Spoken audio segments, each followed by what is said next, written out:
Pagkatapos nga noon ay gumabi na at makikita natin ang isang tindahan sa gitna, at nandito din sila ni Jinchul at ang partner niya sa tindahan kumakain ng bowl alo habang napatanong ang kasama ni Jinchul na kung nagpapatuloy pa rin ba siyang nag-e-imbestiga sa mga nawawalang criminal na sumurrender sa kanila para kusang magpakulong para mabuhay ngunit bigla na lang itong nawala at alam mo rin ang nangyari dahil ito'y nakita mo at naandun ka. Ngunit hindi agad ni Jinchul naiintindihan ang ibig sabihin ng partner niya na kung ano ang kanyang sinabi na isang araw kaya naman nang marinig ito ng partner niya at makita niya si Jinchul na nagmaang-maangan kaya naman sinabihan niya ito na alam niya daw iyon ni Jinchul ang kanyang ibig sabihin dahil nandun din siya sa mga pangyayari. Kaya inulit niya na naman tinanong kung ano ang nangyari doon sa kanilang pag-imbestiga. At matapos nga iyon na ang daming sinasabi ang kanyang partner ay sinabi niya na iniisip nga niya ang araw na iyon kung ano ang kanyang nakita sa araw na iyon habang binabanggit na nga niya na ang kanyang nakita niya ay isang langgam at hindi ito basta-bastang langgam dahil ito'y isang langgam na halimaw.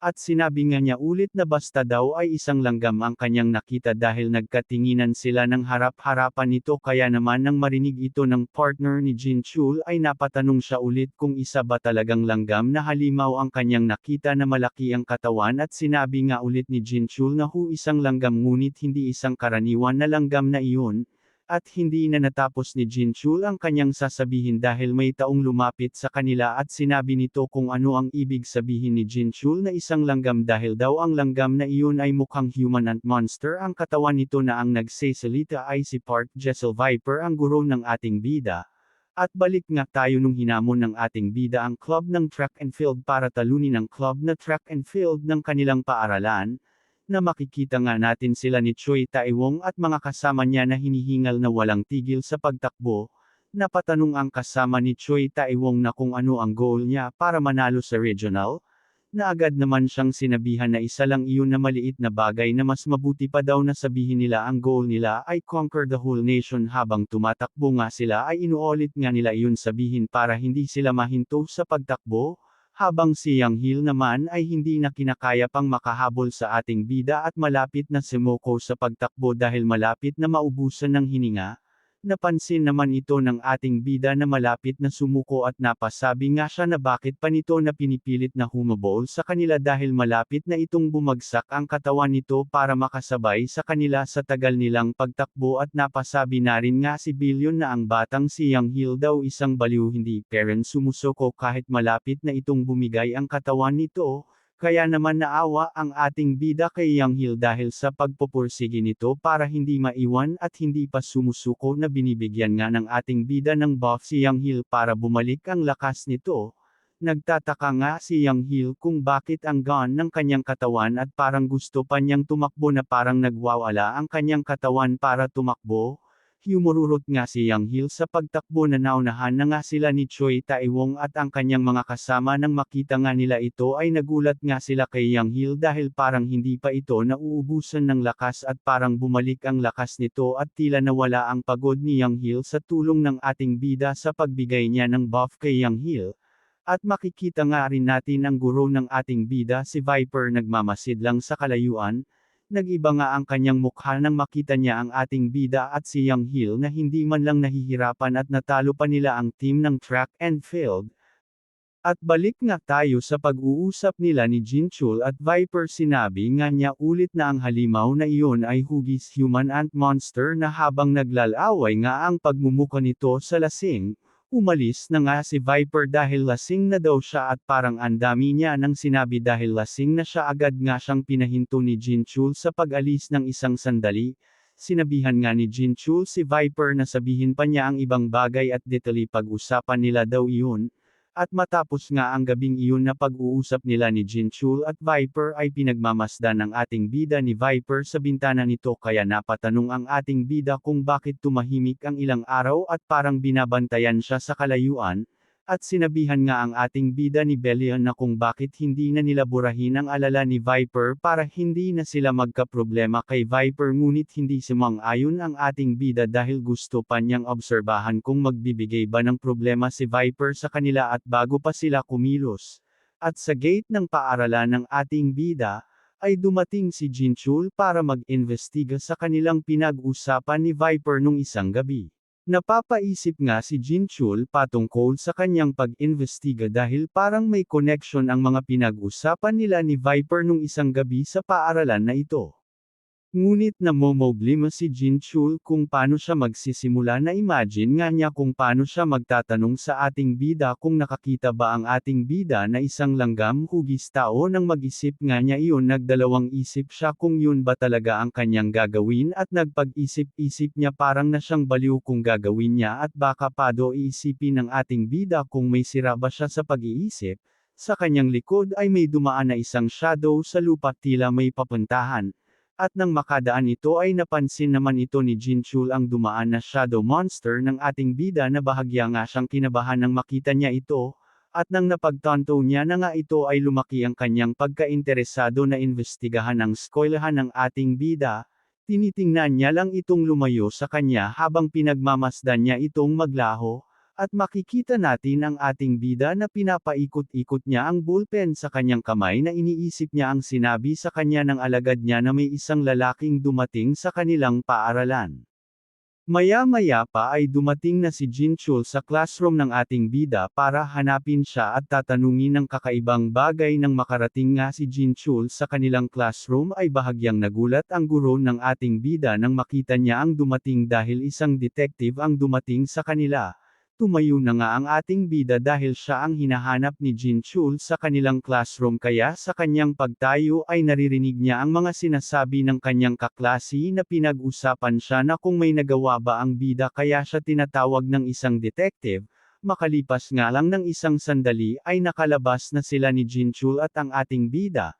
Na agad ngang humihingi ng pasensya si Jinchul sa ating bida dahil baka nakasturbo siya sa kanya na agad naman siyang sinabihan ng ating bida okay lang daw iyon at walang problema sa kanya. Ngunit ang ating bida ay nakangiti ito nang makita niya muli si Jinchul sa kanyang harapan inaalala nga niya nga nung sa dating buhay dahil matagal-tagal na rin ang nakalipas sa 10 taon nang makita niya ulit si Jinchul sa kanyang harapan. Ngunit si Jinchul ay bahagyang nahirapan intindihin ang kanilang sitwasyon dahil nakita niya ang ating bida na tila nakangiti ito at pinagtataka niya kung bakit kakaiba ang kanyang pakiramdam, dahil nakita niya ang ating bida nakangiti ito ng napakaangas at nagliliwanag ang kanyang mata habang nagkatinginan sila. Makalipas nga ng katahimikan ay binasag niya na ang katahimikan na agad niyang tinanong ang ating bida kung nakakita ba do ang ating bida ng shadow monster ant at bahagyang nahihiya sa kanyang tanong dahil sinabi niya agad ang kanyang balak itanong sa ating bida.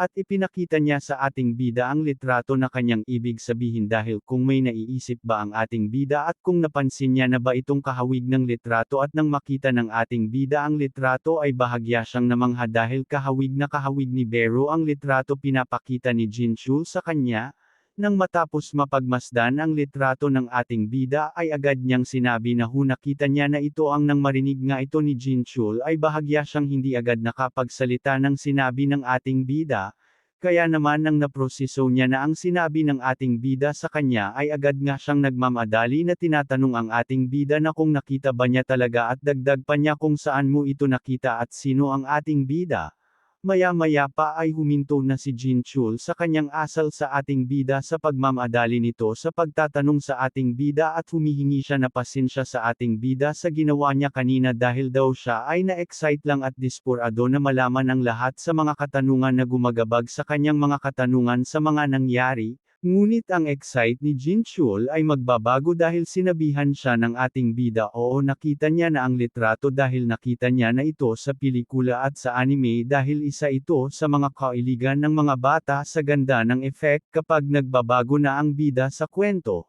Nang marinig nga ito ni Jinchul ay nawala nga talaga ang kanyang excitement sa inakala niya na malulutas niya na ang pag-imbestiga sa bagay na ito. At kinuha na nga niya muli ang libro sa ating bida at nagpasalamat siya sa oras ng ating bida na ang ating bida ay napasabi kung iyon lang ba ang kanyang katanungan sa kanya na agad naman siyang sinabihan na oo iyon lang at dagdag pa niya na siya na daw magpapaliwanag sa guro ng ating bida na hindi na siya pakikialaman pa. Pagkatapos nga ay hiningi ng ating bida ang larawan na kamukha ni Bero dahil naalala daw ng ating bida nung napanood niya daw ang larawan dati anime at bigla ngang lumabas si Bero dahil kinuha pa ng ating bida ang larawan dahil nandito naman siya at hindi naman magkapareho sila ng larawan. Pumayag naman si Jinchul na ibigay ang larawan sa ating bida kaya naman nagpasalamat ang ating bida kay Jinchul sa pagbigay sa kanya ng larawan ni Bero. Pagkatapos nun ay umalis na si Jinchul sa ating bida habang pinagmamasdan lang siya ng ating bida papaalis. Pagkatapos ngang umalis si Jinchul na lumabas rin naman agad si Igris sa ating bida at napatanong siya kung bakit hindi na lang sabihin ng ating bida kay Jinchul ang katotohanan, ngunit sinabihan lang siya ng ating bida wag na siyang mag-alala at maghintay muna siya at makikita niya iyon. Makalipas nga ang isang sandali ay nakabalik na ang ating bida sa kanilang classroom na pinagkaguluhan nga siyang tinatanong. Pinapolanan nga ang ating bida ng mga tanong sa kanyang kaklase na kung ano ang nangyari at bakit nandito ang isang detective at bakit siya ang hinahanap nito na sinasabihan nga niya na lang ang mga babae na may mga katanungan lang ang detective na iyon sa kanya na importanteng bagay at marinig nga ito ng mga babae ay namangha ito nang marinig nila sa ating bida at hindi man lang kinabahan kaya napasabi na lang sila kung magkakilala ba sila ni Jinchul at kung kaklose na sila sa isa't isa. At patuloy ngang binaha ng katanungan ng ating bida ng mga babae nasa harapan niya. Maya-maya pa ay bigla may humawak na lang sa balikat ng babae at napasabi nga ang babae kung sino ang humawak sa kanyang balikat, at dumating na nga muli ang isang hanggal na kaklase ng ating bida na pinapapatabi nga niya ang babae dahil nakaharang ito sa daanan nila at niyayabangan nga niya ang ating bida na ang matahimik na kaklase daw nila ay parang anlakas na daw ng dating, at inakala nga niya na pinuntahan lang ang ating bida para kumustahin at tinanong ng isang detective at kaya napag-isipan niya na may nagawa ang ating bida para puntahan pa siya ng detective na seryosong bagay. At tinuturo nga niya ang ating bida sa noo para ipakita na siya lang daw ang hari ng kanilang school. Sinasabihan nga niya ang ating bida na wag lumaki ang ulo ng ating bida dahil may nagpunta lang dito na isang detective at dagdag pa niya baka daw magsumbong ang ating bida kay Jinchul sa ginawa niya ngayon sa ating bida at nang mapansin niya ang ating bida ay na parang lalabanan na siya agad nga niyang itong sinabihan na, "Oh kalma," dahil kinakausap lang niya ang ating bida dahil magkaibigan sila. Sa isang sandali nga lang ay bigla na lang hindi nakahinga ang hanggal dahil may sumakal rito sa kanyang likod, na makikita natin na ang sumakal sa kanila ay si Choi Taewong at captain na ng ating bida na kasama niya si Green Hair at tinanong ni Choi Taewong sa mga hanggal kung ano ang kanilang business sa kanilang minamahal na track and field ace nila. Bahagyang ang napatayo ang ating bida nang makita niya ang kanilang captain at tinanong niya ito kung bakit sila nandito na agad naman siyang sinabihan ni Choi Taewong para lang daw mapigilan nila ang kanilang ace na bogbogan ang mga hanggal niyang kaklase dahil naaawa sila sa mga hanggal kung ano ang sasapitan nila kung magalit ang kanilang ace. Agad naman itong sinabihan ng ating bida ang kanilang captain na wag itong magbiro sa kanya dahil hindi daw siya katulad niya na sumulpat na lamang ito sa kanilang harapan. At nang marinig nga niya ang sinabi ng ating bida ay agad niya naman sinabi kung bakit talaga siya nagpunta rito dahil iniimbitahan niya ang ating bida kung pwede ba siya makasama sa kanilang party dahil i-welcome nila ang bagong member sa kanilang club siya at si Young Hil at pagkatapos ng kanilang klase ay agad na silang madiwang na sumang-ayon naman ang ating bida sa kanya sinabi. At matapos nga niyang masabi sa ating bida ang kanilang balak sabihin kay Sung Jinwoo umalis na sila nang makaalis na sana sila ay tinatanong ng ating bida kung ano ang gagawin niya sa mga hangal bakit pa nila ito na agad naman siyang sinabihan na may gagawin lang sila sa mga hanggal. Pagkatapos nga niyang sabihin iyon ay bumulorosok nga silang tumakbo kasama nila ang mga hangal. Makalipas nga ang oras ay hamapon na at uwian na ng mga estudyante. At nagkasama-sama na rin silang lahat ng club's member na track and field matapos ang kanilang klase, at bigla na lang may tumawag sa pangalan ng ating bida na Sung Jinwoo na agad naman niya itong tiningnan kung sino, na ang tumawag sa kanya ay si Jinchul na tinatanong siya kung pwede ba siyang makausap muli sa kanilang pinag-usapan nila kanina, na tinitingnan lang ito ng bida nang makita niya muli si Jinchul. Maya-maya pa ay sinabihan na ang ating bida ni Choi Tae-won na huwag siyang maging late mamaya dahil hostage nila ang kaibigan niya na si Young Hil. Pagkatapos nga makaalis sila ni Choi Tae-won ay sila na lang ang naiwan at wala ng mga ngistorbo. Biniro nga ng ating bida si Jinchul na sinasabihan niya si Jinchul na hindi na siya magtatagal sa kanilang pag-uusap dahil ang kaibigan niya na si Young Hil ay hostage nila ni Choi Tae-won. At nagseryoso na ang ating bida na tinatanong niya na si Jinchul kung ano ang kanilang pag-uusapan ngayon, bigla ngang sinabi ni Jinchul sa ating bida na tinatawag niya nga ang ating bida na Hunter Sung Jinwoo. Pagkatapos nga yun masabi ni Jinchul sa ating bida ay parang iiyak na siya sa ating bida at sinasabihan nga niya ang ating bida na siya nga talaga si Hunter Sung Jinwoo.